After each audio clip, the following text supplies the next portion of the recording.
හරි අදනේ දුවේ පුතේ අද අපි මේ වීඩියෝ එකදී කතා කරන්න බලාපොරොත්තු වෙන්නේ Tkinter වීඩියෝ සීරීස් එකේ තවත් එක් වීඩියෝ එකක් එක්ක. එතකොට අද අපි මේ වීඩියෝ එකේ ප්‍රධාන වශයෙන්ම බලන්න බලාපොරොත්තු වෙනවා කොහොමද කියලා අපි entry එකක් හෝ text area එකක් නිර්මාණය කරගන්නේ. එතකොට අපි සාමාන්‍යයෙන් දන්න දෙයක් තමයි අපිට සාමාන්‍යයෙන් user interface එකකදී inputs outputs අවශ්‍ය වෙනවා. user interface එකකදී අපිට අවශ්‍ය වෙනවා inputs සහ outputs and outputs. එතකොට මේව අපිට ඉතාමත්ම වැදගත්. ඒතර අපි දන්නවා සාමාන්‍යයෙන් අපි මුලින්ම කතා කරපු ටාස්ක් කිහිපයේ අපි දන්නවා අපිට ලේබල් එකක් වගේ එකක් output එකක් විතර පාවිච්චි කරන්න පුළුවන්. මොකද අපිට අවශ්‍ය වෙන context එකක් ලේබල් එකක් through display කරගන්න පුළුවන් වෙනවා.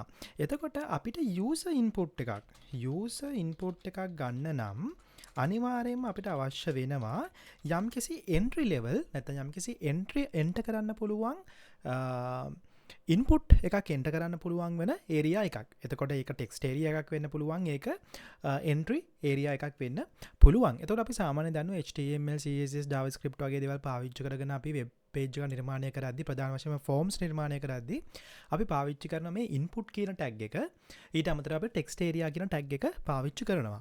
ඒ වගේම අපිට Tkinter වලදී තියෙනවා ප්‍රධාන වශයෙන්ම widgets දෙකක්. එක widget එකක් අපි කියනවා entry widget එක. අනිත් එක අපි කතා කරනවා text area widget එක. ඒතර අපි මේ වීඩියෝ එකේදී ඔන්න ඔය කියන කරුණු දෙක තමයි කතා කරන්න බලාපොරොත්තු වෙන්නේ. එහෙනම් අපි බලමු කොහොමද entry widget එක සහ text කියන widget දෙක නිර්මාණය කරගන්න කියන එක. එහෙනම් අපි කලින් කතා කරා වගේම අපි import කරගන්න අවශ්‍යයි Tkinter as tk. අපි Tkinter import කරගත්තා. ඊට පස්සේ අපේ අර general definition එක අපි දෙනවා. අපි window object එකක් create කරගන්නවා. ඊට අමතරව අපි මේකට දෙනවා text area demo කියලා දෙමු අපි. text area demo. එතකොට අපි මේක 500 geometry එක define කරගත්තා. එතකොට මම මේ මුලින්ම කරගත්තේ අපේ window එක නිර්මාණය කර ගැනීමක්. ඊට පස්සේ මම කරන්න හදන්නේ entry field එකක් නිර්මාණය කරගන්න. ඒ කියන්නේ අපිට යම්කිසි user input එකක් ගන්න පුළුවන් entry field එකක් නිර්මාණය කරගන්න. entry field එක නිර්මාණය කරගන්න අපි භාවිතා කරන්නේ entry කියන function එක. එහෙනම් අපි ලියනවා මම variable එකක් define කරගත්තා entry. එතකොට මට මෙන්න මේ function එක call කරගන්න නැත්නම් මට මේ entry field එක add කරගන්න මම call කරන්නේ මෙන්න මේ entry කියන function එක. entry කියන function එක.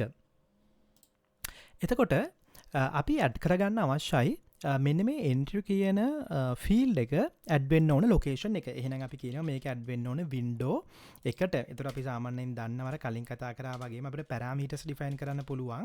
මෙතනදී අපි define කරන parameter එක වෙන්නේ location එක. මෙන්න මේ අපි හදපු entry කියන එක නැත්නම් entry එක අපි add කරන්න ඕන location එක.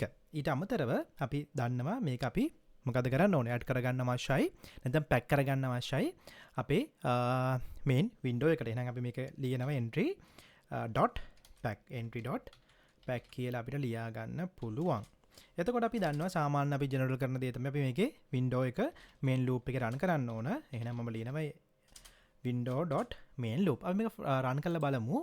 එතකොට ඔයාලට බලා ගන්න පුළුවන් මෙන්න මේ වගේ අපිට text area එකක් බලා ගන්න පුළුවන්. අපිට යම්කිසි දෙයක් type කරන්න පුළුවන්. මේ අපි දේශාන් සුමනතිලක කියලා type කරන්න පුළුවන්. ඒ කියන්නේ අපිට දැන් input එකක් ලබා දීමේ හැකියාව තියෙනවා ඒ අදාළ text area එක හරහා.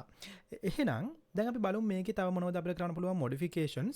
දැන් මම මෙතන add කරගන්නම් පොඩි label එකක්. අර අපි කලින් කතා කරා වගේම මම මුලින්ම label එකක් add කරගන්නම්.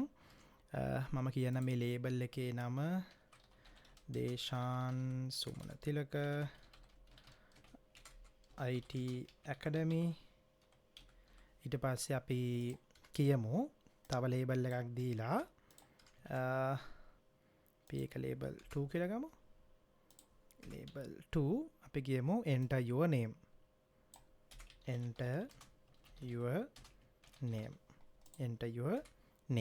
එතකොට මම මේක දෙන්නම් font size එක 8ක් විතර. එතන මම අපිට මෙතනින් name එක enter කරන්න කියලා තමයි කියන්නේ. දැන් මට මේ enter කරපු value එක process කරන්න අවශ්‍යයි. වැලියු එක ප්‍රොසෙස් කරන්න අවශ්‍යයි. එහෙනම් අපි දන්නවා සාමාන්‍යයෙන් අපිට බටන් එකක් වගේ ඇඩ් කරලා බටන් එක through අපිට ප්‍රොසෙස් එකක් ලියා ගැනීමේ හැකියාව තියෙනවා. එහෙනම් මම මෙතනදී ඇඩ් කරගන්නවා බටන් එකක්. මේ බටන් එක මම කියනවා රෙජිස්ටර් කියලා අපි නිකන් දාගමු. මේ ෆන්ක්ෂන් එක වෙන්නේ රෙජිස්ටර් බටන් එකක්. මේ බටන් එක ක්ලික් කරාට පස්සේ මට අවශ්‍ය වෙන්නේ මෙන්න මේ එන්ට්‍රි ෆීල්ඩ් එකේ තියෙන වැලියු එක රීඩ් කරලා ඒක print කරගන්න. එහෙනම් මම ෆන්ක්ෂන් එකක් ලියනවා def කියලා. def button click තමයි අපේ ෆන්ක්ෂන් එකේ නම වෙන්නේ. button click. එතකොට මේ ෆන්ක්ෂන් එකේ මොකද්ද කරන්න ඕන? අපි රීඩ් කරගන්න අවශ්‍යයි අපේ entry එකේ තියෙන value එක. එහෙනම් මම ලියනවා text සමානයි අපේ entry එකේ නම entry dot අපි යම්කිසි value එකක් read කරන්න පාවිච්චි කරන්න පුළුවන් මෙන්න මේ get කියන function එක. ඒ කියන්නේ අපිට මෙන්න මේ get function එක use කරලා can read the value in the text area. නැත්නම් අපිට කියන්න පුළුවන් input area එකේ තියෙන value එක අපිට read කරගන්න පුළුවන්. ඒ value එක මම text කියන variable එකකට assign කර ගන්නවා. එහෙනම් මම මෙතනදී දැන් print කරගන්නවා මෙන්න මේ text එක. මම දැනට මේ print එක text කරගන්නම්. එතකොට අපිට බලන්න පුළුවන් මේ value එක අපි type කරන value එක මෙන්න මේ button press එකත් එක්ක function එක through console එකට print කරන ආකාරය. අපි මේක run කරගත්තොත් ඔයාලට බලා ගන්න පුළුවන් මෙන්න මේ වගේ interface එකක්. මම ඒක type කරනවා Deshan කියලා. ඒතර register button එකේ බුවට පස්සේ ඔයාලට බලා ගන්න පුළුවන් මෙන්න මේ press එකත් එක්ක මේ function එක call වුණා. ඒතර මෙයා මේ entry.get කියන එක හරහා මෙන්න මේ value එක read කරලා ඒක assign කරා text කියන variable එකට ඊට පස්සේ print text එක හරහා ඔයා මෙන්න මේ value එක console එකට print කර ගැනීම සිදු කරගත්තා. එතකොට අපි අර කලින් කතා කරපු වගේම අපිට විවිධාකාරයේ changes කරන්න පුළුවන්.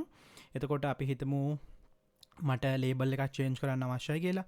එහෙනම් මට පුළුවන් මෙන්න මේ තව label එකක් add කරගන්නම්. label 3 කියලා. අපි හිතමු අපිට මෙන්න මේ label එක වෙනස් කරගන්න අවශ්‍යයි. දැනට අපි මේක empty තියාගමු. මට මේ label එක තමයි update කරගන්න ඕනේ. hi welcome Deshan වගේ අපි දාමුකෝ. එතකොට මම මෙන්න මේක ඇතුළේම label එක update කරගන්න යන්නේ. අපි දන්නවා label එක update කරන්න අපිට පාවිච්චි කරන්න පුළුවන් config කියන function එක. එහෙනම් අපි දානවා label 3.config. එතකොට අපිට දෙන්න පුළුවන් text එක සමානයි මම කියනවා welcome to Deshan අපි දාමු welcome to IT tutorials කියලා මම මේකට append එකක් දානවා අපේ text එකත් මම append කිරීමක් කර ගන්න යන්නේ. නැත්නම් අපි මේක string එකක් විදියට වෙනම හදාගෙනම append කරමුකෝ. එතකොට මේක ලේසි. අපි string එකක් හදාගමු str final වගේ.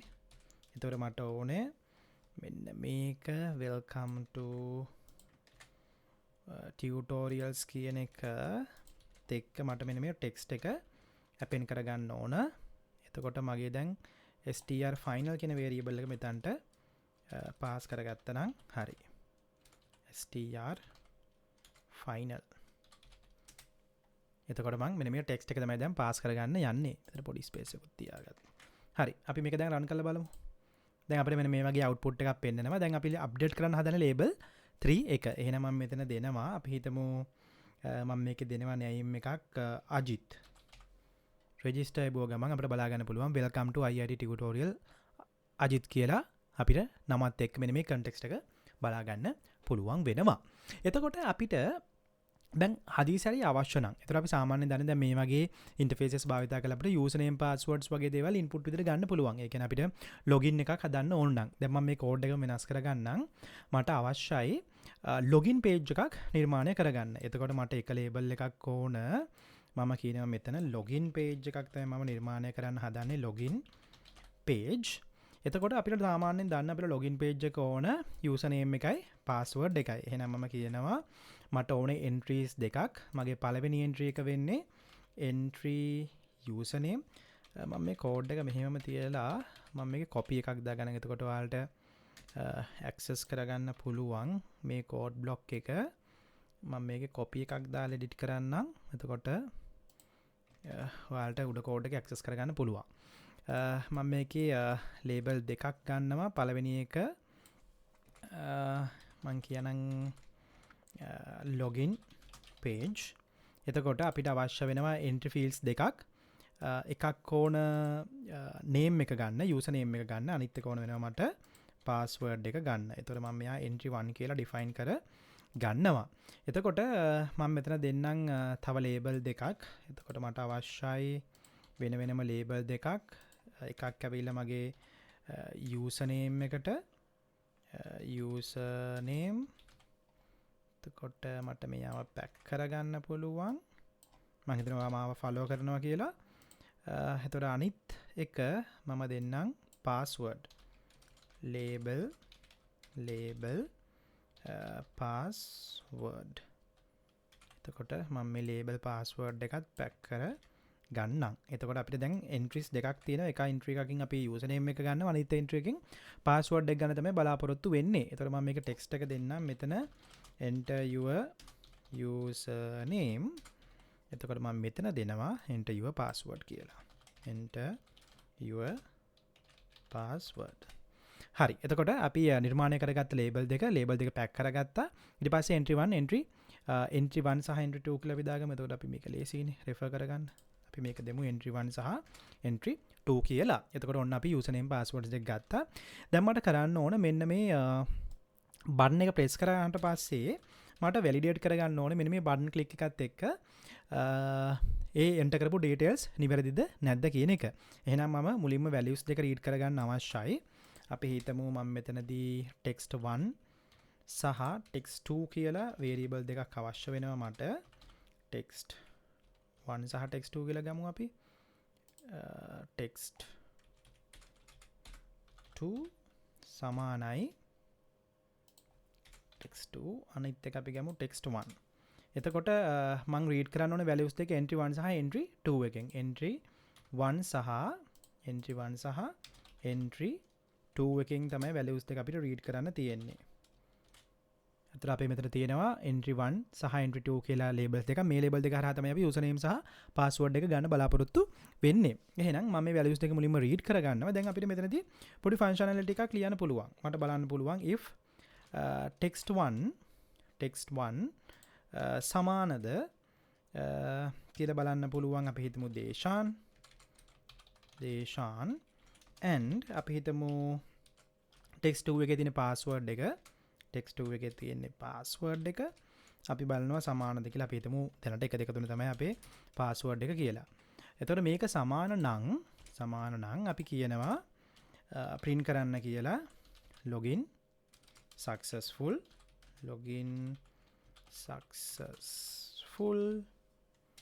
එහෙම නෙමෙයි නම් අපි කියනවා else print කරන්න කියලා login failed login failed අපිට මෙන්න මේ විදිහට type කරගන්න පුළුවන්. ඒතර මේ functionality එකේ වෙන්නේ අපි entry 1 සහ entry 2 එක හරහා values දෙක read කරගන්නවා. එතකොට අපේ පළවෙනි value එක තියෙන්නේ user name එක, දෙවෙනි value එකේ තියෙන්නේ password එක. මේ values දෙක read කරලා text 1 සහ text 2 කියන values දෙක read කරලා entry 1 සහ entry 2 හරහා අපි check කරගන්නවා text 1 එක Deshan, text 2 එක 1 2 3 ද නිකන් හරියට මේක අර define කරපු user name password දෙකක් identify කරනවා වගේ identify කරලා අපි print කරගන්නවා login successful හෝ login fail කියන එක. එහෙනම් අපි මේක run කරමු. එතකොට ඔයාලට මෙන්න මේ වගේ user interface එකක් බලා ගන්න පුළුවන්. අපිට කියනවා enter your user name, enter your password. දැන් මම මෙතන දෙනවා අපේ credentials ටික ඒ විදිහටම Deshan 1 2 3. එතකොට මම මේක login දුන්නට පස්සේ ඔයාලට output එක බලා ගන්න පුළුවන් login successful. ඇයි අපි මේ දීපු content නිවැරදි. එතකොට අපි වැරදි එකක් දුන්නොත් ඔයාලට පේනවා මෙතන login fail කියලා ආවා. මෙතනදී credentials ටික check කරලා බැලුවා. හැබැයි අපි දන්නවා සාමාන්‍ය මෙන්න මේ වගේ password වගේ දෙයක් මෙහෙම අපිට output එක පෙන්වන්න තියන්නේ නැහැ. අපි සාමාන්‍ය මේවා hidden විදියට තියන්නේ. නැත්නම් මේකට star එකක් තමයි අපි output එක විදියට ගන්න ඕන. එහෙනම් අපිට පුළුවන් මේක update කරන්න instead of just printing the text අපිට කියන්න පුළුවන් මේකේ entry එකේ star එකක් පෙන්වන්න. entry එකේ star එකක් පෙන්වන්න. ඒක අපිට දාන්න පුළුවන් මෙන්න මේ විදියට. අපි කියනවා show සමානයි star. මෙන්න මේ show සමානයි star කියලා දැම්මොත් අපි type කරන එක වෙනුවට අපිට පෙන්වන්නේ ස්ටාර් එක අපි දැන් මේක රන් කරමු. එතකොට අපිට මෙන්න මේ වගේ බලා ගන්න පුළුවන්. අපි ටයිප් කරොත් දේශාන් ඊට පස්සේ අපි ටයිප් කරන එක මේ වගේ ස්ටාර්ස් වලින් පෙන්වන්නේ. එතකොට මේක ඉතාමත්ම වැදගත්. අර අපි සාමාන්‍යයෙන් HTML වලදී ඉන්පුට් එකක් හදද්දී අපි සාමාන්‍ය යූසර් නේම් වගේ දේවල් හින් කරලා තියන්න නම් අපි අර ටයිප් එක පාස්වර්ඩ් වගේව පාවිච්චි කරන ක්‍රමවේද යක්ම තමයි මෙතනදී පාවිච්චි කරන්නේ. ෂෝ එක අපි ස්ටාර් කියලා පාවිච්චි කරනවා. එතකොට අපිට අවුට්පුට් එක හින් කරලා නිරූපණය කිරීමේ හැකියාව පවතිනවා. එතකොට අපි මේ එක්සැම්පල්ස් වලදී කතා කරේ කොහොමද අපි ටෙක්ස්ට් ඉන්පුට් ඒරියා එක නිර්මාණය කරගන්නේ. එතකොට කොහොමද අපි මේ ඉන්පුට් එකක් දෙන වැලියු එකක් රීඩ් කරගෙන ඒක යම්කිසි ප්‍රොසෙස් එකකට භාජනය කරන්න කියන එක තමයි අද අපි මේ වීඩියෝ එකේදී බැලුවේ. එතකොට අපි ඊළඟ වීඩියෝ එකේදී බලන්න බලාපොරොත්තු වෙනවා කොහොමද ටෙක්ස්ට් ඒරියා එකක් නිර්මාණය කරගන්නේ. ටෙක්ස්ට් ඒරියා එකක්. එතකොට අපිට බලන්න පුළුවන් සාධකය තමයි මෙතනදී අපිට අවුට්පුට් එක එන්නේ මේ වගේ තනි තීරුවකින්. අපිට සිංගල් ලයින් එක තමයි වැලියුස් බලා ගන්න පුළුවන් වෙන්නේ. අපිට ටෙක්ස්ට් ඒරියා එකකදී ඩිස්ක්‍රිප්ෂන් එකක් වගේ දෙයක් ඉන්පුට් එකක් විතර ගන්න කොහොමද කියන එක තමයි බලන්න බලාපොරොත්තු වෙන්නේ. එහෙනම් නදීසිරින් අපිත් එක්ක subscribe කරන්න දේශාන් සුමනතිලක IT Academy channel එකට. ඒ වගේම ඊළඟ වීඩියෝ එකත් එක්ක join වෙන්න. අපි ඒකදී ටෙක්ස්ට් ඒරියා එකක් නිර්මාණය කරගන්න කොහොමද කියලා Tkinter හරහා කතා කරන්න බලාපොරොත්තු වෙනවා.